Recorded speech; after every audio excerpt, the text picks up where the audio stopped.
बहुत इंटरेस्टिंग आपको रिपोर्ट दिखाएंगे। तो मैं क्या दिखाने जा रहा हूँ भाई? मैं वो दिखाने जा रही हूँ क्योंकि वो शिकायत भी होती है ना, ये अकेले अकेले घूम लेते हैं जाके साहब, लेकिन वाकई में कमेंडेबल है और तारीफ के काबिल है जो अगला सेगमेंट आप देखने वाले हैं। क्योंकि देखिए हम पीआई की कारकर्दगी के बारे में बात कर रहे थे और हमने बहुत ज़्यादा जो है आपको रिसेंटली अपडेट भी किया, लेकिन जब मैंने एविएशन वाला सेगमेंट किया था तो वही जहाज छोटा जहाज था, उसके बावजूद आई वॉज फ्रीकिंग आउट, भी जान निकल रही थी मेरी, लेकिन मुझे अंदाज़ा नहीं था कि जो आप सेगमेंट करके आए हो वो कितना डिफ़िकल्ट होगा, वो किस तरीके से आपने किया।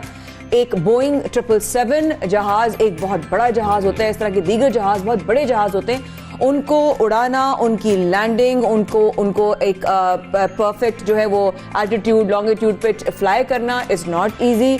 और कितने मुसाफिरों की जिम्मेदारी होती है, और हम ये कह सकते हैं कि पीआईए के जो पायलट्स हैं उनकी पेशा वराना महारत पर कोई शक नहीं है। बेशक बहुत उनकी एक्सपर्टीज है और उनकी सलाहियतों को बेहतर से बेहतरीन बनाया जा रहा है और उनको ट्रेनिंग बाकायदा तौर पर बहुत अच्छी दी जा रही है। तो हमने फ्लाई किया और आपने फ्लाई किया, चाहे सीनियर्स हो या जूनियर्स हो, उन सबको ट्रेनिंग दी जाती है। और हमारे शाहजेब अहमद भी गए थे, तो आइए आप भी देखिए और मैं भी उनके वहां पर क्या हुआ।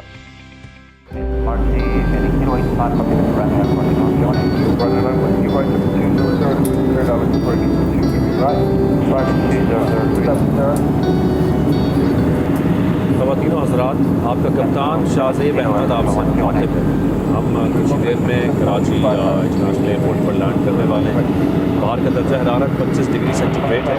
उम्मीद है आप सबका सफ़र पाकिस्तान इंटरनेशनल एयरलाइंस के साथ अच्छा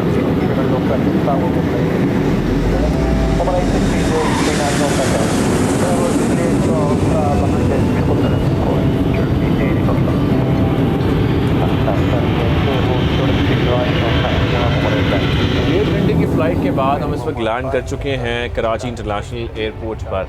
और अब मैं आपकी मुलाकात कराता हूँ कि जो मेरे साथ कैप्टन मौजूद हैं पाकिस्तान इंटरनेशनल एयरलाइन से, कैप्टन सईद हारून। कैसे हैं आप? ठीक ठाक हैं? खैरियत से हैं? आज मैंने एक्सपीरियंस किया कि कॉकपिट में बैठने के बाद बहुत आपके ऊपर प्रेशर होता है और बड़ा चैलेंजिंग होता है ये काम एक कैप्टन के ऊपर, जब इतने सारे पैसेंजर्स को लेके जाया जा रहा होता है और आपने लैंडिंग करना होता है, टेक ऑफ करना होता है। आप लोगों के ऊपर कितना प्रेशर होता है? You know, you should be prepared for the flight, or carrying the passenger is a responsibility from point A to point B anywhere. So you should be ready for anything. You know, beware of surprises, like it says ना. तो आपको तैयार रहना पड़ता है सब चीज़ों के लिए कि इमरजेंसी खुदा न ख्वास्ता कुछ हो जाए, तो you should be on your toes, मतलब you should know your job. And that's how it is. ठीक है। यहाँ पर सरप्राइजिंग बात जो अब मैं आपको बताने जा रहा हूँ ये है कि इस वक्त हम जहाज़ के अंदर बैठे हैं और आप देख सकते हैं कि हमारे सामने रनवे भी है और ये पूरा कॉकपिट है जहाँ पर सारा इक्विपमेंट मौजूद है। कैप्टन साहब हमारे साथ हैं और अभी हम फ्लाई भी कर रहे थे, जो मनाज़र आप लोगों ने देखे, लेकिन हम इस वक्त जो हैं वो सिमुलेटर के अंदर हैं, फ्लाइट सिमुलेटर के अंदर हैं। ये सर रियल जहाज़ नहीं है, ये कह सकते हैं? Basically, it is real, but very close to reality. It's you can say it's real because whatever it's simulating. आप simulate कर रहे हैं basically, खुदा ना ख्वास्ता real life में अगर कुछ होता है तो it's exactly the same. And 99% you can say it's exactly the same. You follow the same procedure or the same drill. आपने सब कुछ वही करना होता है. You go as per the book, as per the checklist.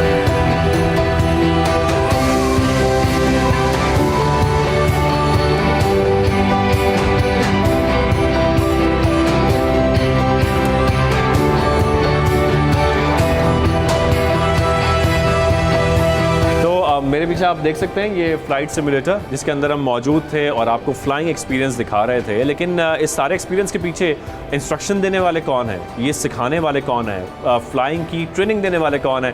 तो हमारे साथ सीनियर कैप्टन मौजूद हैं कलीम चुगताई साहब। कैसे आप? खैरियत से सर? अल्लाह का शुक्र है sir. Thank you very much, आपने हमें ज्वाइन किया सबसे पहले पाकिस्तान में। सर हम एक्सपीरियंस करके आ रहे हैं अभी अंदर से और ये बेहतरीन एक्सपीरियंस है, वेरी क्लोज टू रियलिटी। और जो हमारे पायलट्स हैं ये कितने फ्रीक्वेंटली इसमें ट्रेनिंग कर रहे होते हैं?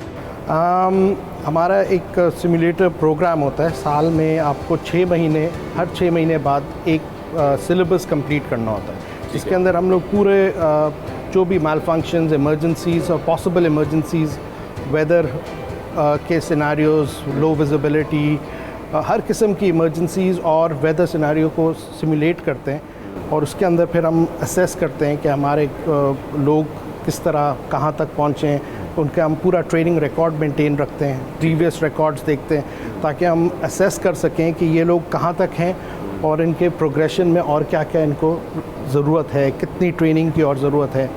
और उससे उनका रिफ़्रेशर भी हो जाता है हर 6 महीने बाद, क्योंकि लाइन में तो रेगुलर फ्लाइंग होती है विद फ्यू वेरिएशंस, लेकिन यहाँ पर हम हर किस्म की वेरिएशंस हो सकती है, वेरिएशन लेकर आते हैं। अच्छा, और सेकेंडली सॉरी मैं आपकी बात कर रहा हूँ, लेकिन यहाँ पर ये बताना बहुत ज़रूरी है कि वो फ्लाइट ऑफिसर्स, वो कैप्टन्स जितने मर्जी एक्सपीरियंस्ड हों, उनके लिए लाजमी है कि 6 महीने के बाद उन्होंने सिमुलेटर्स में आना है और एक्सपीरियंस करना है। Compromise on that. हम लोग हर 6 महीने के बाद आपको सिमुलेटर में अपना सिलेबस कंप्लीट करना होता है। ठीक है। फिर हमारे वो जो चेक, तो फिर उसके बाद एक दिन आपका ट्रेनिंग होती है, नेक्स्ट डे आपका चेक होता है। चेक में आपको असेस किया जाता है, अगर आपका लेवल डिटोरिएट हो रहा है तो फिर उनको फिर हम फर्दर ट्रेनिंग करके और चेक कराते हैं।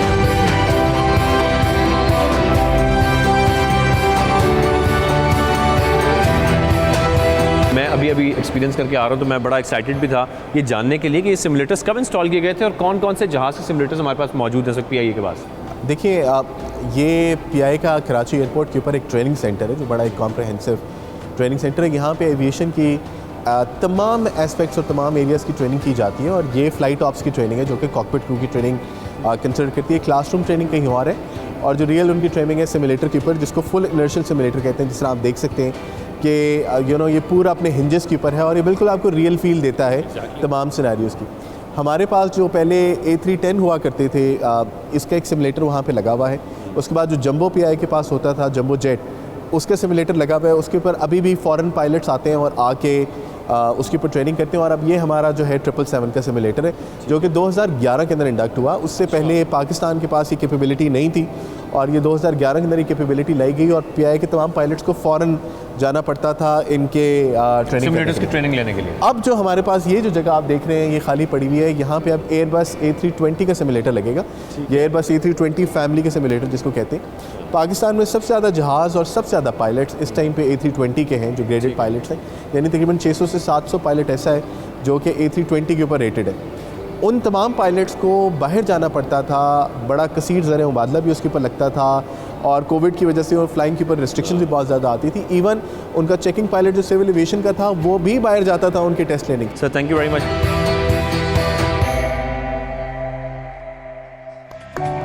यार प्रॉब्लम ये थी कि वहाँ पर बहुत ज़्यादा फॉग थी, इसलिए ज़रा मुझे फ्लाइंग के दौरान थोड़ी मुश्किलात का सामना करना पड़ा। लेकिन खैर जिस तरीके से PIA में ट्रेनिंग दी जा रही है ये बहुत अच्छी बात है, इसलिए हमारे जो पायलट्स हैं बड़ी महारत रखते हैं। आपको लेके चलते हैं उस जगह पर जो कि पूरी दुनिया में हलचल मचा रहा है। बिल्कुल, हम बात कर रहे हैं आइस हॉकी की, जो कि अब पाकिस्तान में मकबूल हो रहा है।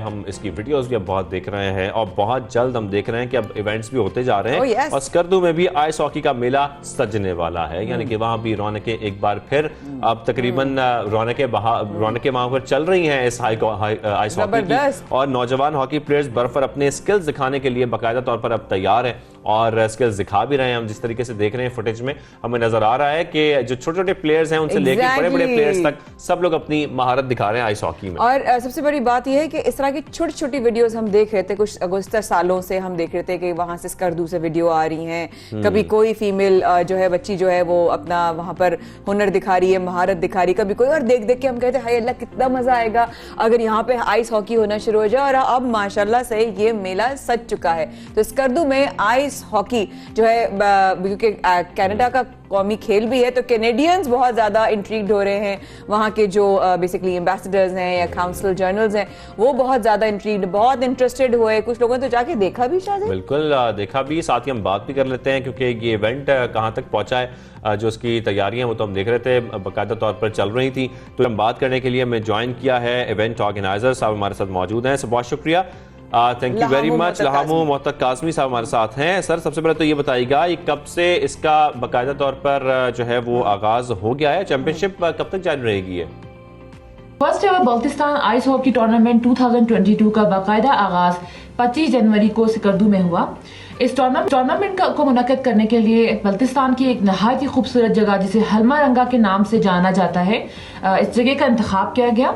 ये 2 रोज़ा टूर्नामेंट 26 जनवरी की शाम को अपने अख्ताम को पहुंचा। Excellent excellent, super excited to see the event. और हम एक्चुअली यहाँ बैठकर इतना जो एक्साइटेड हो रहे हैं, तो अब मुझे बताइए कितनी टीम्स इन एक्शन होंगी? इस चैंपियनशिप में 4 मुकामी टीमें हिस्सा ले रही हैं। गिलगित बल्तिस्तान दुनिया भर में अपनी मशहूर पहाड़ी सिलसिलों और ग्लेशियर्स की निस्बत से जाना जाता है, लिहाजा इन टीमों के नाम भी इसी मुनासबत से सियाचिन, बल्तरो, ब्याफो और चोरुगमार रखे गए तो हैं। यहाँ पर हमें ये बताएं प्लीज, किस उम्र के खिलाड़ी हमें इस इवेंट में नजर आने वाले हैं, जो हमें खेलते हुए नजर आएंगे ice hockey? Baltistan ice hockey championship में शरीक होने वाले खिलाड़ियों की उम्रें 15 साल से लेकर 25 साल तक हैं। ये तमाम खिलाड़ी लोकल लेवल पर अपनी ट्रेनिंग करते रहे हैं। खिलाड़ियों की अक्सरियत का ताल्लुक मशहूर कोपहमा और कौमी हीरो अली सतपारा के गांव से। अच्छा, प्लीज ये बताइएगा, अभी हम लोगों ने देख भी रहे हैं क्योंकि उसमें छोटे बच्चे भी नजर आ रहे हैं और उनका भी एक्साइटमेंट लेवल अलग ही होता है और बहुत ही क्यूट भी लग रहे हैं साथ साथ। तो क्या बच्चों के लिए कोई अलग टीम अभी बनाई गई है? बल्तिस्तान आइस हॉकी चैंपियनशिप में खवातीन की बड़ी तादाद ने शिरकत की है, तहम खवातीन के लिए कोई अलहदा टीम तरतीब नहीं दी गई। इवेंट में शरीक होने वाली खवातीन को इंटरनेशनल ट्रेनर्स आइस स्केटिंग के हवाले से बुनियादी तरबियत देंगे। अच्छा, मैं ये भी बता दें, इस चैंपियनशिप के इनेकाद का मकसद क्या है बेसिकली? गिलगित बल्तिस्तान एक ऐसा इलाका है जो एडवेंचर और विंटर टूरिज्म के हवाले से बेतहाशा पोटेंशियल का हामिल है। बल्तिस्तान आइस हॉकी चैंपियनशिप को फर्स्ट टाइम यहाँ मुनक्किद कराने का मकसद भी winter tourism and sports related activities को प्रमोट करना है, साथ ही साथ लोगों में ग्लोबल वार्मिंग और क्लाइमेट चेंजेस के मुज़िर असरात के बारे में आगाही फैलाना है।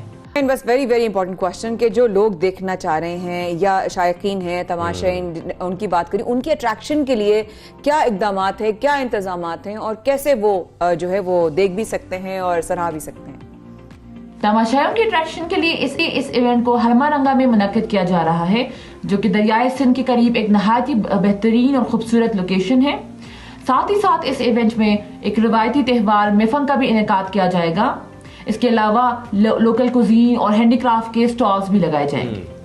जबरदस्त जबरदस्त जबरदस्त। इवेंट ऑर्गेनाइजर लहम मोते काज़मी साहिबा हमारे साथ मौजूद थी, जो कि इवेंट की ऑर्गेनाइजर हैं। आपको बहुत ढेरों मुबारकबाद हम दोनों की तरफ से। और हमें ये मनाजिर देख के इतना अच्छा लग रहा है और हम वैसे मेरा तो बड़ा दिल कर रहा है कि मैं वहाँ जाकर ये एक्सपीरियंस करूँ, या आइस हॉकी के जो खूबसूरत एक सर्दी में मनाजिर है। या साथ जाना नहीं, आप साथ चलें, आप चलें, हम आपको वेलकम करते हैं जब भी हमारे साथ आप जाना चाहेंगे। हम वहाँ पर जाकर आइस हॉकी के जो मैचेस हैं इन बच्चों के, वो सबके देखें। Thank you very much. जो ऑर्गेनाइजर हैं, हेड ऑर्गेनाइजर हमारे साथ मौजूद थी और बाकायदा तौर पर बता रही थी कितनी बड़ी अट्रैक्टिव चीज़ है, खासतौर पर टूरिस्ट के लिए भी।